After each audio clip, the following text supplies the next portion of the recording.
Welcome to my sugar shack. I'm perched down here by my fire ring.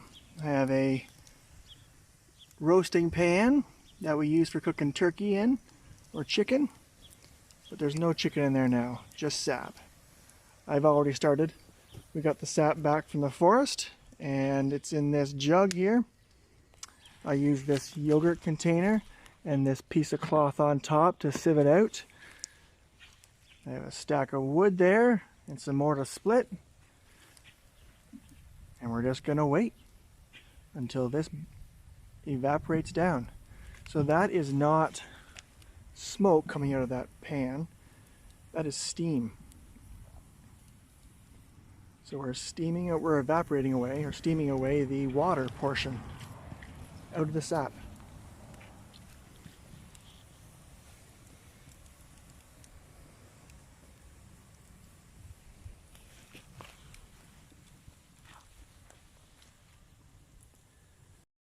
Alright, we are back at the fire pit with our sap.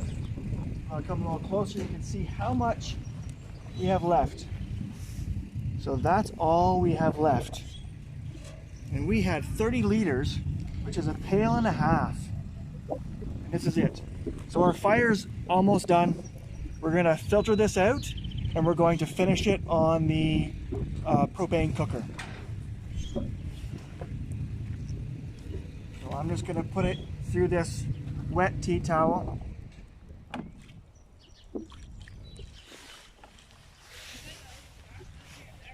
They're filtering out all the char that has fell in, the pieces of ash, anything else that flew in while we were evaporating it.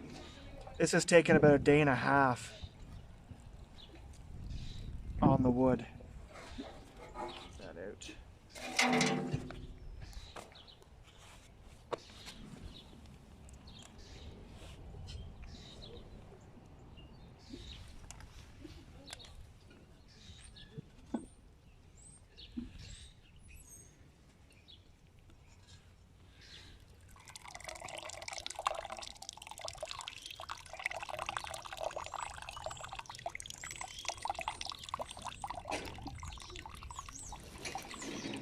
And I happen to have a spoon in my pocket again.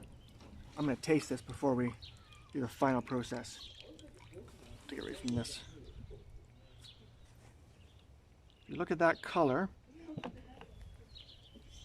it's getting that more of a golden color to it. It's not syrupy quite yet. It's still liquidy. So let me just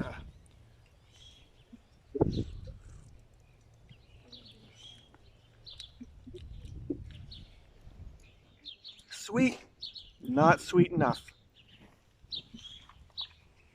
Alright, so here's my cooker. I'm going to put this pot down here. It's easier to finish it off on the propane because we can control that heat. And once it gets down here, we have to watch it very carefully. And it smells so good. So don't tell Janine I'm using her good pot. Shh.